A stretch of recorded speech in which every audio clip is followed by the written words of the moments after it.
बांग्लादेश की राजनीति में एक बार फिर हलचल तेज हो गई है। चुनाव के कुछ ही दिन बाद अचानक देश भर में बांग्लादेश आवामी लीग के दफ्तर खुलने लगे हैं। कहीं कार्यकर्ता ताले तोड़कर अंदर जा रहे हैं तो कहीं झंडा लहराकर नारेबाजी कर रहे हैं।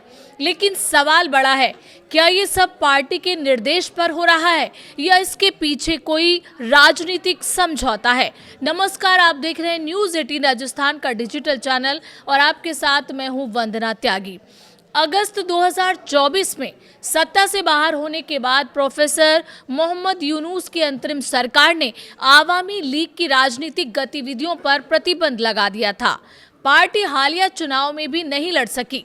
अधिसूचना में साफ कहा गया था कि अंतर्राष्ट्रीय अपराध न्यायाधिकरण में मुकदमा पूरे होने तक पार्टी और उसके सहयोगी संगठनों की सभी गतिविधियां प्रतिबंधित रहेंगी।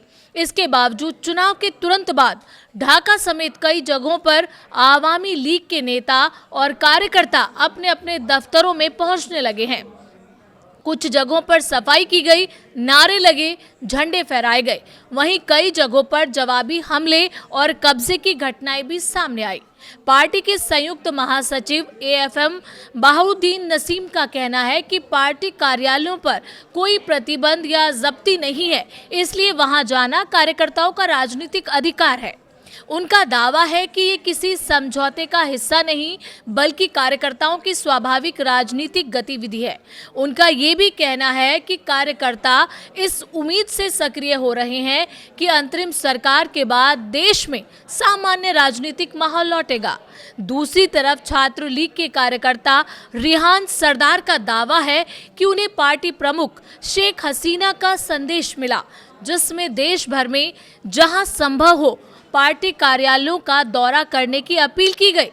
पार्टी सूत्रों के मुताबिक शेख हसीना अलग अलग ऐप्स के जरिए जमीनी नेताओं से संपर्क में है।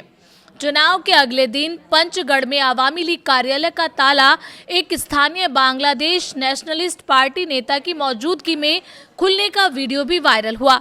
हालांकि संबंधित नेता ने बाद में कहा कि उन्हें जानकारी नहीं थी कि यह कार्यालय आवामी लीग का है। बरगुना, ठाकुरगांव, सतखीरा, खुलना, नारायणगंज, नोआखली, जमालपुर समेत जिलों में बंद पड़े दफ्तरों को खोलने और वहां गतिविधियां शुरू करने की खबरें आई हैं। वहीं कुछ जगहों पर विपक्षी कार्यकर्ताओं द्वारा हमले और विरोध प्रदर्शन भी हुए हैं। मेनन सिंह के ताराकंड में तो कार्यालय खुलने के बाद टायर जलाकर विरोध दर्ज कराया गया।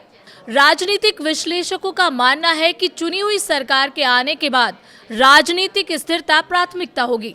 विश्लेषकों की माने तो अगर राजनीतिक स्थिरता के हित में आवामी लीग को सामान्य गतिविधि संचालित करने का अवसर दिया जाता है तो ये सकारात्मक संदेश हो सकता है। वहीं ढाका विश्वविद्यालय के विश्लेषक मोहम्मद मुजीबुर रहमान का कहना है कि प्रतिबंध स्थायी नहीं होता और निर्वाचित सरकार के आने के बाद राजनीतिक प्रक्रिया का पुनः आरंभ होना स्वाभाविक है। गौरतलब है कि शेख हसीना सरकार के पतन के बाद ढाका स्थित केंद्रीय कार्यालय और धनमंडी 32 जैसे ऐतिहासिक स्थलों पर हमले हुए थे। इससे पहले नेशनल सिटीजन पार्टी के संयोजक नाहिद इस्लाम ने आवामी लीग के दफ्तर फिर से खुलने पर कड़ा एतराज जताया था। नाहिद इस्लाम का दावा था कि बिना सरकार की हरी झंडी के ऐसा संभव नहीं। नाहिद इस्लाम ने यह भी आरोप लगाया था कि चुनाव में भारत आवामी लीग और बीएनपी के बीच किसी तरह का गठबंधन हुआ था। हालांकि इस दावे का कोई ऐतिहासिक प्रमाण नहीं है। अब सवाल यह है कि क्या आवामी लीग की ये वापसी राजनीतिक पुनर्स्थापना की शुरुआत है या बांग्लादेश की राजनीति में किसी नए समीकरण का संकेत? आपको क्या लगता है कि बांग्लादेश की राजनीति में कुछ बड़ा बदलाव होने जा रहा है? आप अपनी राय हमें कमेंट के जरिए जरूर दें।